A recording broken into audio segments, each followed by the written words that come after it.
the hell are you doing? What's going on? Are we rolling right now? I like this. We're doing the show. This is it. Yeah, no, I'm Casual over good. here. I'm, we're entering another lockdown up here in Canada, so we are figuring out how to work in those confines. So much of our normal life is spent touring, and so now we're like, okay, what other projects can we take on right now? So we're in the studio actually today. We're working on new music. I think a lot of bands and artists have like 4 albums worth of material now that have just been they're sitting on. But yeah, thanks so much for having me. Oh my, no, I'm so glad to have you on. I'm sure you don't remember this, but I interviewed you a million years ago. On the Score? No, it wasn't even for the Score. This was like, I was working for what was Byte TV at the time, which kind of merged with Ox TV. Okay. And yeah, I mean, this was like a million years ago, right when like Jackson Square was coming out. Whoa, our first record.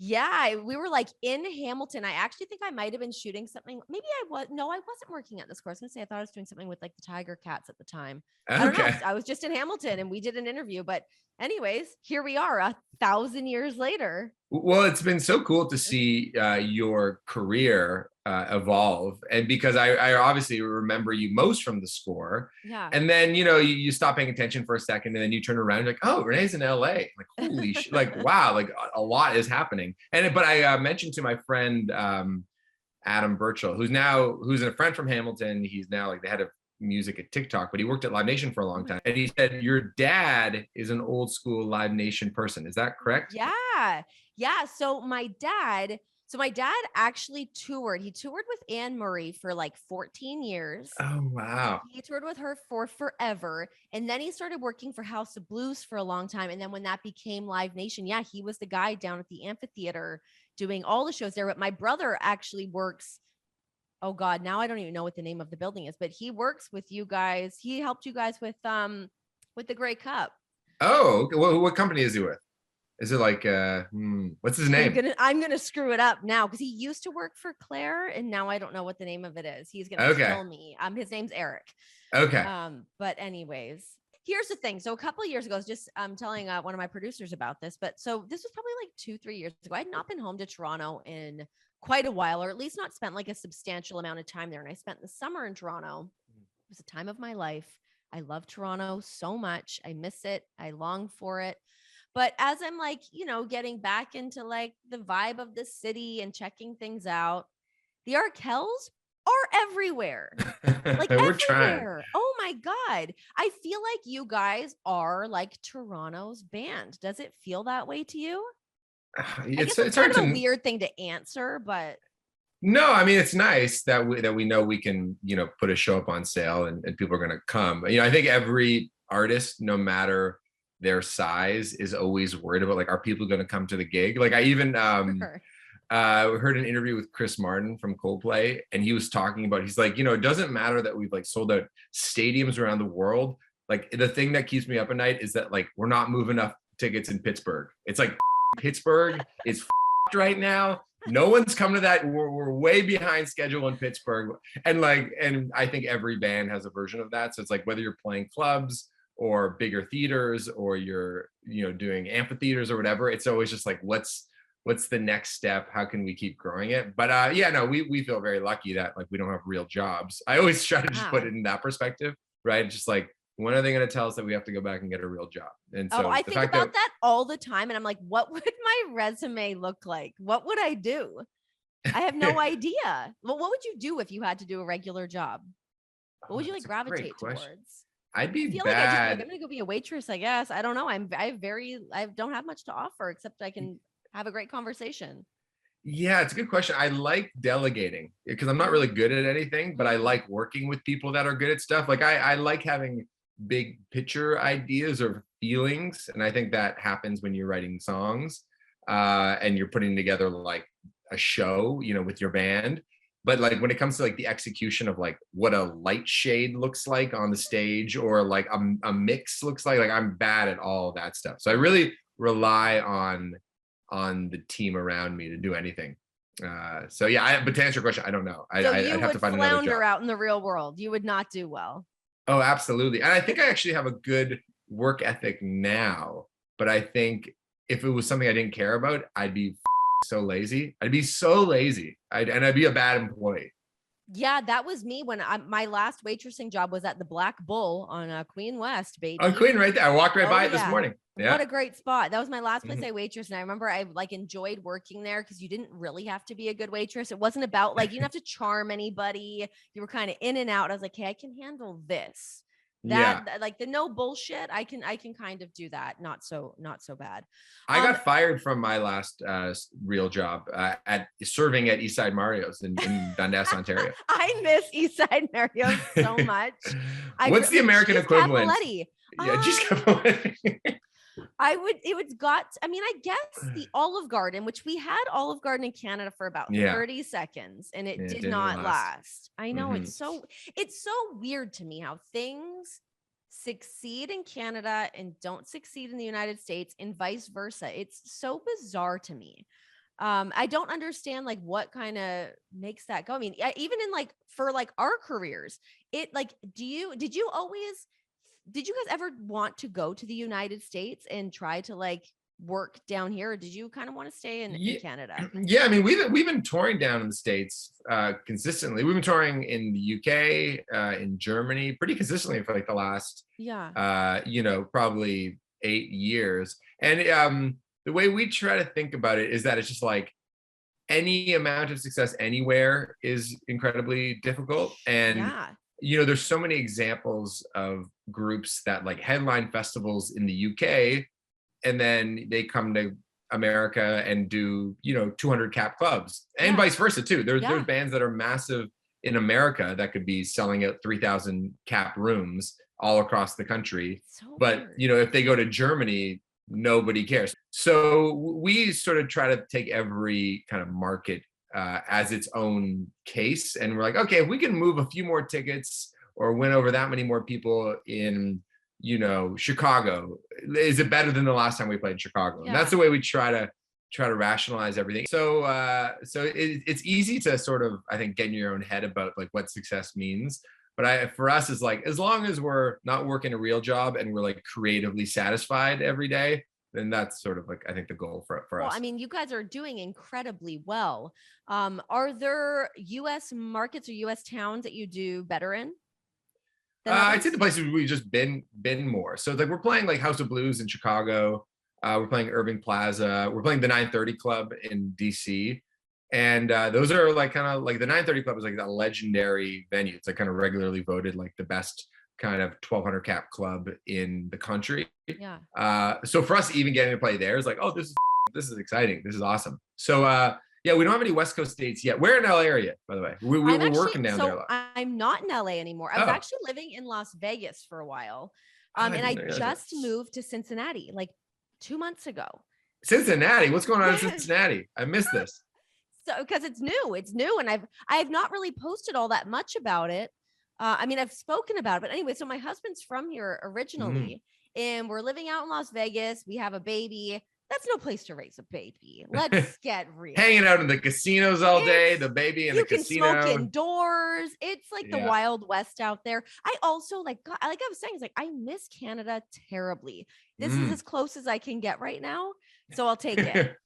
I'll take what I can get. I'm moving north. I'll take it. That's interesting. Where in Toronto are you from? So I actually grew up in Ajax. Okay. East side. Yeah. I grew up in Ajax, but before I left living in Toronto, I was living at Lakeshore and Bathurst in like the Top Taylor Lofts. Oh, nice. Yeah. That's so cool. That's amazing. Yeah, I grew up in Toronto, not far from there. I'm like, my parents are like Lawrence Spadina. This is my routine though, that I always just, anybody from Toronto, I'm like, what high school did you go to? You have to break it all down. Which subway line did you take? Where did you go? Like, there's so much to like, oh my God, like the best like food spots. I just think Toronto is the best city in the whole world. Obviously I'm a huge homer for it, but and I'm sure you can kind of attest to it too. It's like you travel around the world and you get to do so many great things. Toronto is just incredible. Let's talk about the Grey Cup, because that was really cool that you guys got to play the Grey Cup, you guys in the Lumineers. Like what all went in to that show? Because you guys were rehearsing, you were like walking and singing. It was a whole deal. Song and dance. It's a good question because, and I like talking about it because we've built up this skill set of being a live band, right? And I think we're getting pretty good at that and knowing how to relate to an audience and connect with an audience. But putting on a show for television, as you know, is much different than entertaining a live audience. And there's some overlap, but there's a lot of things that you just do much differently if you're only thinking about the TV viewer at home. And the Grey Cup, for our American listeners and watchers, is like the Super Bowl of Canada. It's like the final game in the Canadian Football League. We were the halftime show, and we got to build out this like 15-minute musical performance any way we wanted. And to their credit, they allowed us to sort of take full creative control. And we got to build out this sort of like medley of songs of our kind of biggest material. We invited the Lumineers up, and the Lumineers are one of our favorite, folk rock bands in America. Who doesn't love them some Lumineers? Come on. Right? And we played on one of their songs. They played on one of our songs. And Kay Flay, who's an amazing sort of multi-genre artist from LA, she came up and did a song with us that we have together. You Can Get It is what it's called. And it was a lot, though. It was all live on television, so there's no redos, and you're kind of hoping that the people in the truck are cutting at the right spots. So when we finished the show, we're like, that all felt good, right? And so we all gave each other the thumbs up there. But then it was like, okay, let's watch it back and hope that all the sort of sleight of hand stuff that we were trying to pull off and the lighting and everything looked as good as we hope. And they did an amazing job in the production side. So a huge shout out to them. What a huge accomplishment. I mean, okay, so what was even the process of being asked to do the Grey Cup? So I think the CFL has like a goal of trying to attract big international stars. Like the last time the Grey Cup happened, which was 2 years ago, because of COVID, they couldn't have it the year before. They had Keith Urban play, and Keith Urban flew in from Nashville or wherever he was, and he put on a great show. And before that, like Imagine Dragons have done it. Fall Out Boy, Shania Twain has done it. And come on, let's go, girls. Hey, that's right.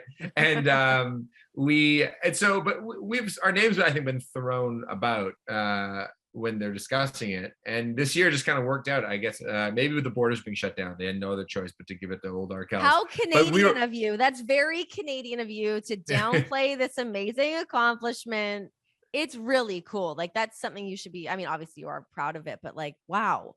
Yeah, it was cool. I think it's like one of those things where it's like, if someone were to ask, oh yeah, like I want to go check out your band, like show me a thing you've done. And like, oh, this kind of like encompasses everything we're about. Because the band is a 5-piece band. We met at university, Tim, Mike, Nick, and Tony and I. But we tour with this extended horn section. So and singers, the Arkells. So it turns into this big soul production. So it's somewhere between like David Byrne and Talking Heads with some like good old school like Canadian rock and roll that's influenced by like the band or Bruce Springsteen. Mm-hmm. We love Neil Young. I know you love Neil Young. Love some Neil Young. And yeah, and I think that kind of represents like what we're sort of about. And yeah, so it was amazing, honestly. And like the other thing is, I know I mentioned earlier, I think everybody is like just looking for some kind of purpose in their life right now. Like everyone's like, what is a thing that I can chase after, that I can dream about, that kind of I can wake up looking forward to? And for us, we got the call kind of early November that we were going to do the halftime show. It happened December 12th. So for like a month, we're like planning every single day. That's not very long. That's not a very long time to like get it together. No, it was a ton of work. Yeah, normally you have a little bit more time to prep, but I think everything's just been in flux. So yeah, like what's the pyro going to look like? How are we going to transition from song to song? When are the Lumineers going to arrive? All that. So it was a lot, but it was awesome. Like, I'm like, just give me another one of these projects. Do you have anything for me, Renee? Can you just offer me any opportunity, please? Listen, if you want to come to Cincinnati, I have an extra chair here. You can jump on the show, no problem. The plant is very inviting. So the plant is inviting. I just got a new Keurig machine up here. So giddy up. Nice. Let's go. I've got my Tim Hortons cup. Yeah, are they a sponsor of this pod? They should be. I'm constantly trying to get Craft Dinner to sponsor me. So it's one thing at a time. Jeez, Craft Dinner, pony up already. Let's go. They did send me a lot of Craft Dinner, I will say. There's no monetary gain from this, but that's Give me the money. Let's go. Yeah. Let's talk about some of your guys' Motown influences. I know that's such a huge thing for you guys. Is that sort of the common ground that you guys all met at a university together? Was that the common ground of musical taste that you guys kind of arrived upon? Yeah, we love a lot of different kinds of music. Like obviously the Beatles, Motown, all the stuff our parents would have raised us on. I mean, we love modern music. You know, it's like, I mean, we grew up with a certain amount of like 90s rock. I love hip hop. Like I think like, you know, maybe the most influential artist for a lot of us is like Kanye West. Yeah. I love Jay-Z, like I love a lot of classic hip hop. But yeah, my dad went to school. My dad's actually American. He's from New York City originally. Oh, And then he are went, you a dual citizen? I guess I technically am, but I think he might have like renounced his Oh citizenship. I shit. forget exactly why, Did you but dirty? yeah, I'm not sure. But anyway, he went to Detroit for university. He went to Wayne State University, and he was a DJ at the local college radio station. So he had all these old vinyls from all these great Motown artists. And when I was born, he put them on. And so I love, you know, Smokey Robinson, The Temptations, Diana Ross, Stevie Wonder. All that is like very timeless songwriting. Were those And some it's of just the like things that you universal. like to sing to the most, though? Because it seems like it's the most fun to really let loose to. Oh my God. I mean, like Tracks in My Tears is one of the most beautiful songs of all time. You know, like any Stevie Wonder song, you know, is so much fun to play. So yeah, I mean, I think, and as young musicians, when the band was starting, I think a lot of like white dudes playing guitar music would be like, all right, what Led Zeppelin song are we going to play? Yeah. And I was like, okay, but I was like, what'd be more interesting to me is like, what if we did some Motown? Because I don't see as many people doing that. And I think I just love that more anyway.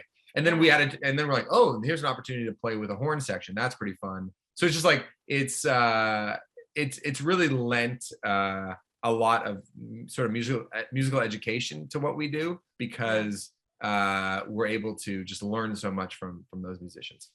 It's pretty crazy even just to think, like, you know, as I was saying at the beginning, like when you guys first started and, you know, put out Jackson Square to where you guys are now. You're what, 33 right now? I'm I think a year younger than you. I just turned 35. So I'm an 86.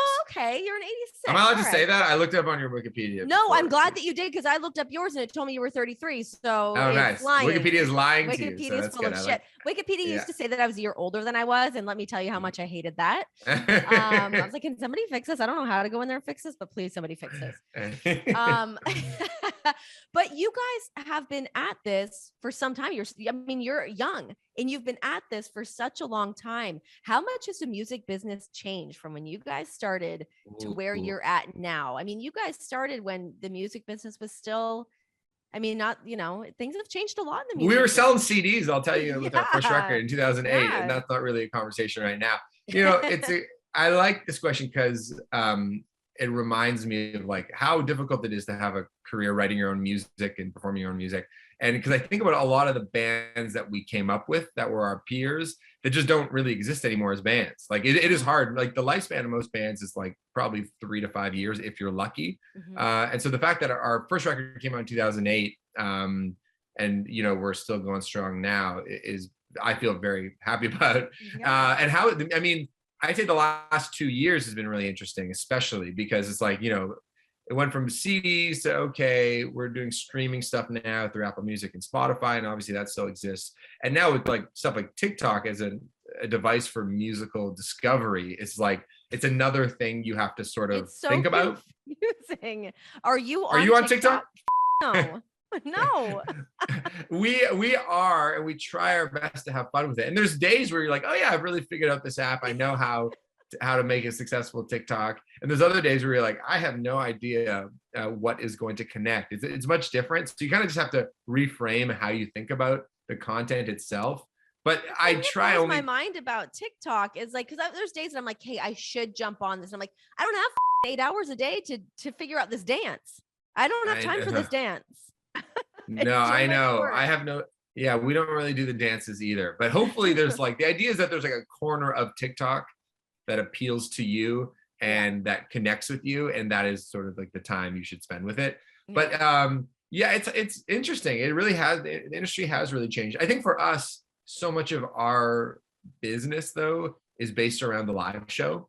So it's like, that's the one thing that I feel comforted in that it's like, sure, like technology can change, trends can change, genres can become less and more popular. But like, if we can always deliver like a good live show that has like a universal appeal that like anybody can go to and go, oh yeah, that band's good, I'll pay $30 for a ticket, then I feel good about that. sometimes I feel like I'm becoming that like crotchety old woman that's like, get off my lawn. When I'm like, man, there's so many different ways for people to, quote unquote, to like be discovered or to like have their talent shine through a thing. And it's so different from like, I mean, essentially our careers started at the same time in completely different Yeah. venues, but we started at the same time. And I feel like, I mean, definitely for me, it was like, you got to hit the pavement. I had a physical headshot and resume, and like, I had my demo reel burnt on a disc. I'm knocking on like Much Music's doors. Like that just doesn't exist anymore. Kids don't have to do that at all anymore. At least I don't think they do. But like what's like your advice to people trying to break into this business now? That's a good question. I mean, whew, yeah, I'd say that find people. I think ultimately find people that you like working with. I really think that's like such a huge part of it, because then it feels less lonely and it's easy to sort of get in your own head about what your career means. And like and oftentimes I think some people work better in like a solo capacity, but I think as long as you have a peer group, no matter what you're doing, that you can lean on for support and you can have fun doing it, Mm-hmm. then it'll be okay. I think it's like the feelings of like loneliness and failure when you're trying to, become something in the entertainment industry, that is the hardest part. So do your best to remedy that by just finding good people that also help your skill set too. I think everybody can bring something different to the party. Like, you're a host, but you rely on a production team Oh my and God, other do I people that are really good at their ever? job, right? Yeah. No, and same thing with me. It's just like, I think I'm good at a few things, but I really need help in other capacities. So I think that'd be my advice, is just like find your people, and Yeah. that'll make the whole experience better. What advice would you give? Gosh. I mean, to me, I mean, I know this is like super, like kind of basic, but it's working hard and being nice to people and like Yeah. having real connections with people, like know everybody in the room, make sure you're paying attention to who everybody is and have conversations with people and always have a willingness to learn new things and new skills. Like maybe I should be on TikTok. I don't know. Um, but I think that is the thing, is just like keeping your eyes and your ears open and having like a willingness to adapt and being open to opportunities, instead of, just trying to, I don't know, because I kind of talk out both sides of my mouth with that, because there's times that I've been like, oh, I've said yes to an opportunity because I'm like, well, let's see what I can make of this. And I'm like, oh, I kind of wish I didn't waste time doing this thing that maybe I shouldn't have done. But sometimes those things lead to other avenues. Like, God, I never imagined in a million years would have imagined that I would have worked in wrestling. That was never the thing Hmm. that I was like, that's what I'm going to go do. And it's like, oh my God, if I had not had said yes to certain opportunities, I would not have landed where I did and ended up in the world that I ended up in. Like it's, I think it's just kind of being open to different things and seeing what the world offers you. Yeah, it's funny, that temperament question that you're kind of getting at is really interesting, because like on one hand, like everything is important. Like you're like everything is meaningful, every moment counts, like really be thought. And then on the other hand, I often tell people that are maybe too uptight, I'm like, listen, nothing matters. Just like try something and get on with it. Like, it's like, who gives a shit? Like just try your best, don't overthink it, and then tomorrow's a new day. You know what I mean? Yeah. Like it's hard to manage both those things being completely true, I think. Where like it all counts, but nothing matters. So just try a bunch of stuff and have a find good the time. middle ground in that works for you, and then we'll go from there.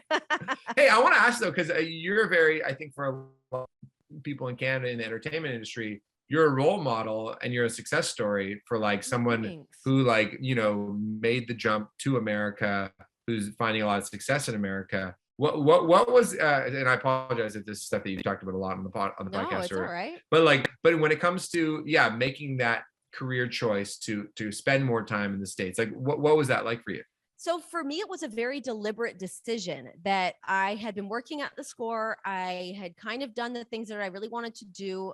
And even at the time of me getting to the score, I was literally at like essentially my own crossroads where I was like, hey, I either want to go work for Much Music or I want to go work for the score, because they were both two places that I could get on national television, Mm-hmm. which is hard to find in Canada. There's not a lot of places to get that broad exposure. So obviously things at the score panned out and it was great for me to be there. But once my time started to wind down, it's this ceiling that can kind of happen within Canada that kind of makes me sad because I love Canada and I love working in Canada. But there's just not a lot. There's not enough opportunity. There's not enough spaces for everybody to get that time and to really get to do the things that they want to do. That's why I was like, well, if I go to America, there's way more TV channels. There's way more production companies. There's just so much more stuff I can do. Listen, if I could have stayed home and bid George Stropolopoulos, maybe I would have done that. You know, he has crafted that so well. I would love to know more about his story because I know he's dabbled in coming to the United States a little bit more, and he's in Canada. But yeah, I think it was just more of just having more of that opportunity, but it can be such a hiccup and it's so much work and it can be so daunting to get your work papers together, to find someone that's going to be able to sponsor you, to help, you know, sort of make your own dreams come true. There can be a lot of roadblocks along the way. And that's always been something that I don't think a lot of people pay as much attention to between Canada and the United States. You don't realize it. Like, no, you really do. You have to get your different visas and you have to jump through all these hoops in order to just maintain any kind of job. And then you're tethered to that one job. And it's like, it's a lot. It's a lot to wrap your head around for sure. Yeah, you're right though. Like Canada is just a smaller pie. Like America's a very big pie with many slices of that pie, and Canada is like a very small pie. And like there's sometimes like there's people in Canada whose careers that I really look up to and I really love. Like I love Marilyn Dennis. I think she's fantastic. I love that she's had her show for so long. But totally. I have your show, Marilyn. Like, let me. No, it's true. You know, and I think it's one of these like truly like to each their own sort of thing where it's like if you love the adventure of going down to LA and you're up for the challenge, awesome. If you are also just like if you love living in downtown Toronto, you have a family here or something like that, then you're like, you know, it's like it actually is just as much fun to do that here. Like Jay Onright is a friend. Do you know Jay? Jay's great. Love Jay. Yeah, he's the best. And he obviously works for TSN. He runs SportsCenter now. He was down in LA doing Fox Sports and had a great run with them. And now he's back here and he's a happy camper. Like he and both gigs are great for different reasons. And the thing that's cool with him too is that Fox hired Jay to be Jay. They let Jay do him. And so for people that don't know, he's a sportscaster, but he's very funny. He's like a cool dude, and he delivers sports in such a different way, but still behind a desk in a suit. It looks more traditional, but it's not delivered to you traditionally. Yeah, it's he can be zany and silly. Yeah, and that's what I love about Canada. And I think that's one of those things that like sometimes America just doesn't get that. It can fall a little flat sometimes. It's such a tricky, funny thing. How do you like podcasting? I like it because I can do whatever I want and we just turn on the mics and we get to bullshit. But what I love about it is being able to have conversations like with somebody like you. I mean, as much as, you know, I have tons of wrestlers on the show and I get to pick their brains, but I have someone like you on the show and like I love knowing about everyone's stories. I'm so curious about everybody's like their own story. Oh, no. You know what? I'd say like one of my favorite parts about being in a band and being a musician is getting to talk to people that are outside of the music world. So I was at a party for TIFF, which is Toronto International Film Festival, and I met a guy. He seemed to be there like by himself, and he asked what I did. I was like, I'm a musician. He's like, oh, I'm visiting from New York. We started talking about music. One thing led to another, and it turned out that he is the CEO of the Brooklyn Nets, and I'm a huge basketball fan. How do you rub elbows with all the fanciest people in basketball? What's going on? I don't know. Well, I mean, that's my other true passion is basketball, and so anyway, and then John Abamonte, awesome guy, really interesting story. He's like from Oklahoma, small town, nobody would really go to college. He ended up going to MIT. He then served in the U.S. Navy, Army for what's the one in the air? What's the one in the air where you fly? Navy? No. This is so Canadian of us. So Canadian of us. Can my American producers help us here? Is it Navy or Army or? Navy is, SEALs are in the water. Air Force, wow. Air Force. Thank you. Obviously, if you fly a plane, you're in the Air Force.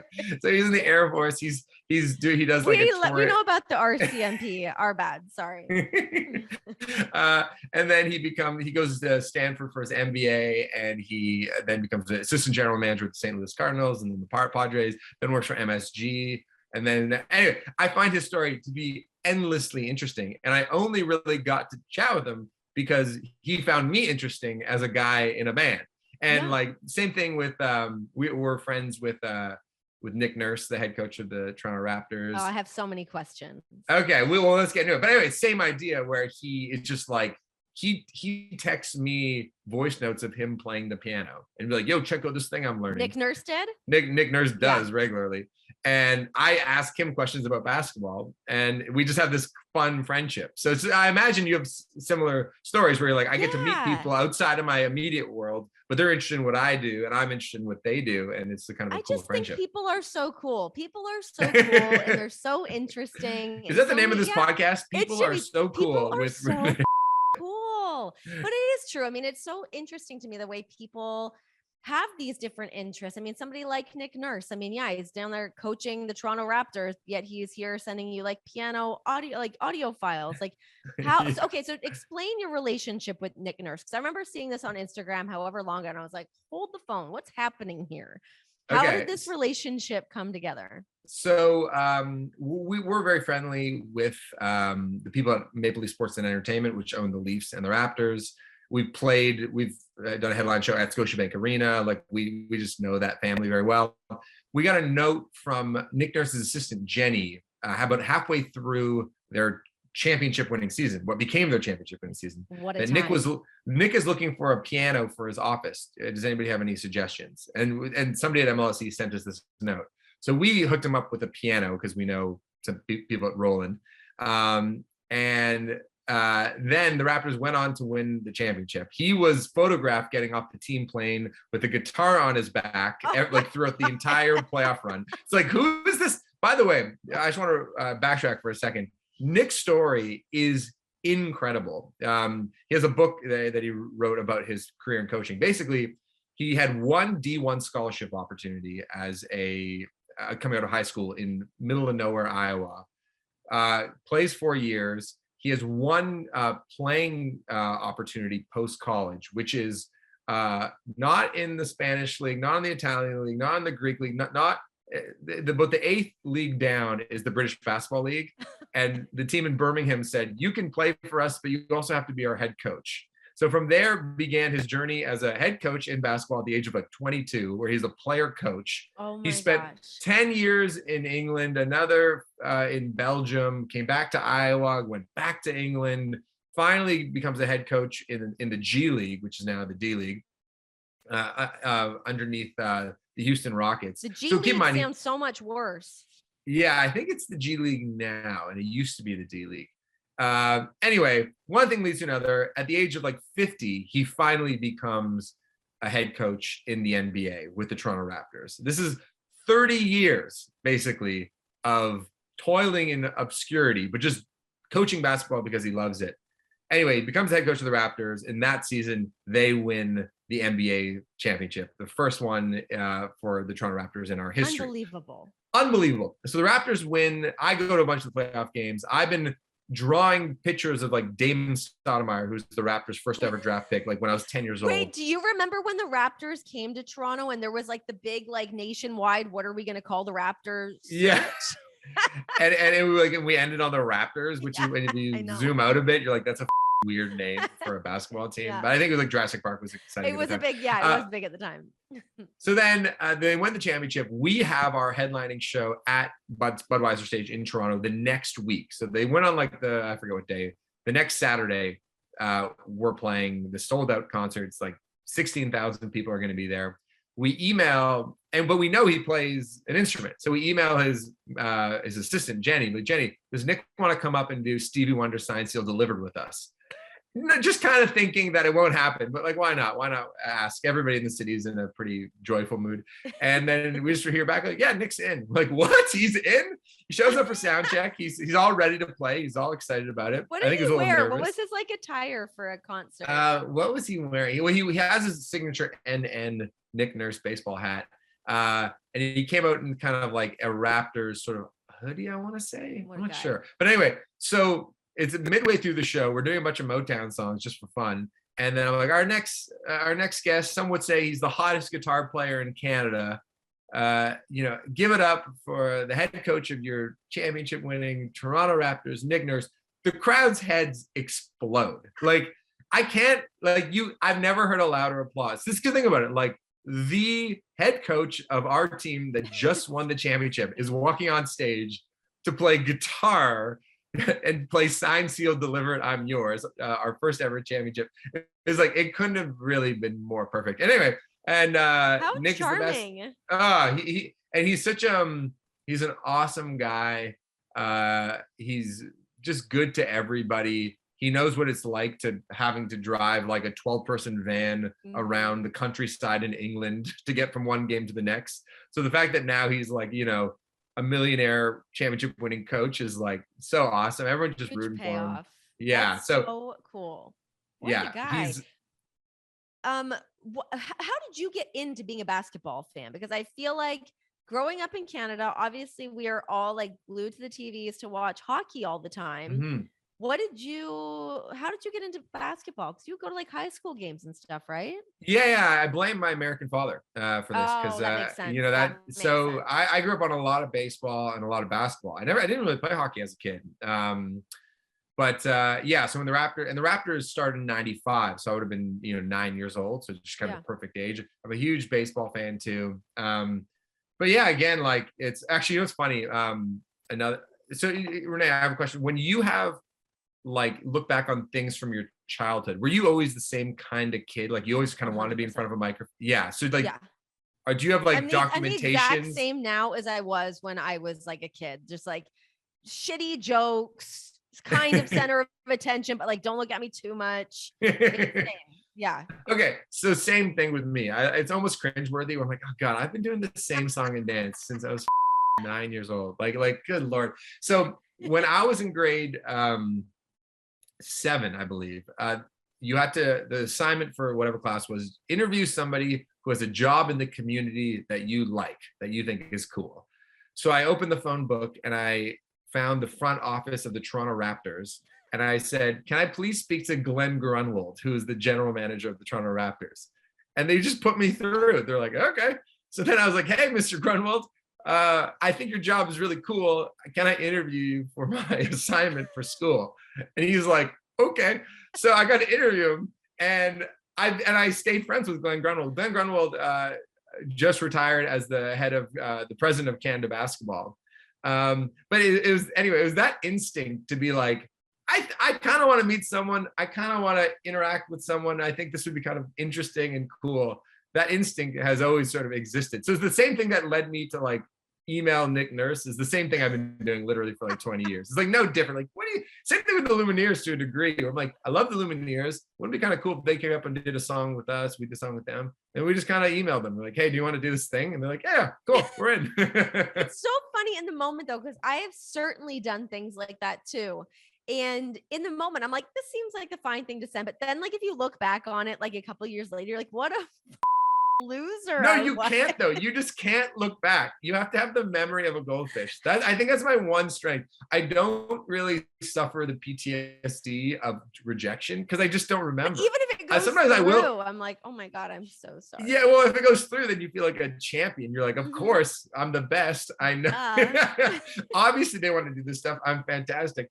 But if it doesn't go through, which is most of the time, you just can't remember it. But occasionally, like I do, well, I'll come across an email or something that I sent, and I go to myself, what the were you thinking? Are you insane? Like, you are nuts. And then I just try to like, okay, I got to keep it moving. And I just put it aside. I love that. I have definitely done that a few times when like, I'll go through and like find emails that I've saved, whether it was to like anything from like trying to get a job to trying to get an agent to like sending off a demo reel. Like I'll look back on an old demo reel. I'm like, oh my God, how was this my best work I was showing you? What the but you know what though, which gives me hope or encourages me to keep going, is that I'll hear a story from another successful person that was just as delusional, and I'm like, oh yeah, okay, this is the way.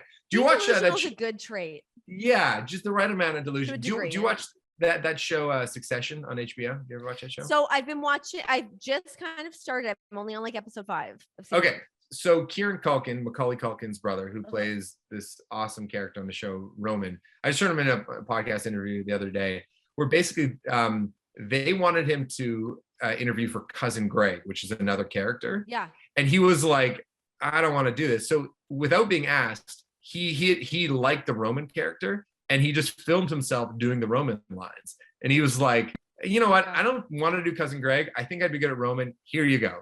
And then they saw him, even though they weren't auditioning for Roman at the time. They're like, oh, we're not there yet. Please don't send us anything. And then he sent it in, and you're like, oh, this is pretty good. So he just kind of went and did it. And sometimes that ballsy thing, or like, you know, everybody get in my way, is very annoying. But occasionally it works. And sometimes finding that fine line. Off.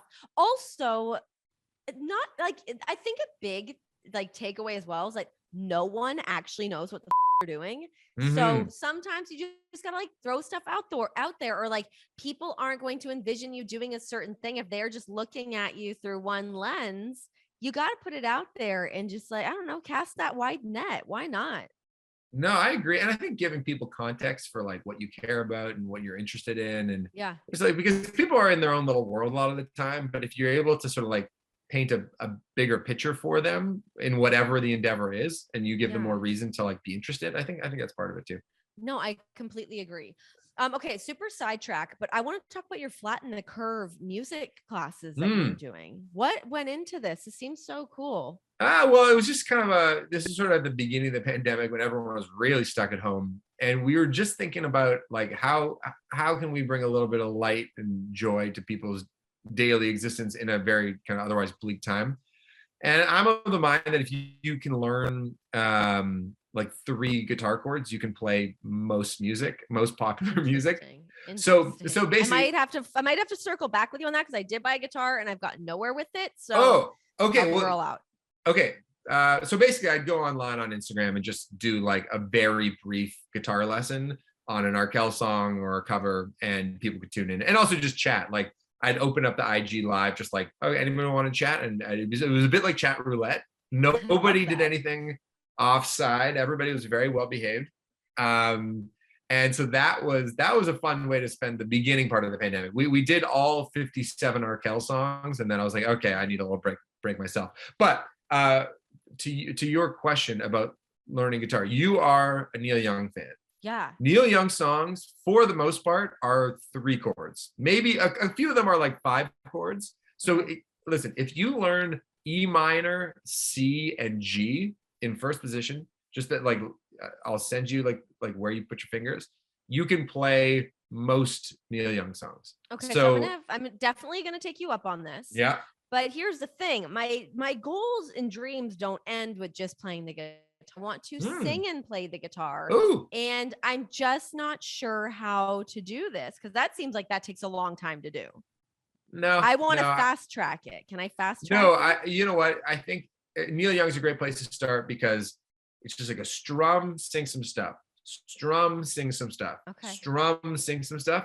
And once you do that, it's just muscle memory. It's like, do you remember like as a kid learning how to type on the computer? You're like, I'm so slow. Baby. And now you don't even think about it just because you do it enough. It's all it is. It's just muscle memory. And you just do it enough, and then your brain turns off and you're good to go.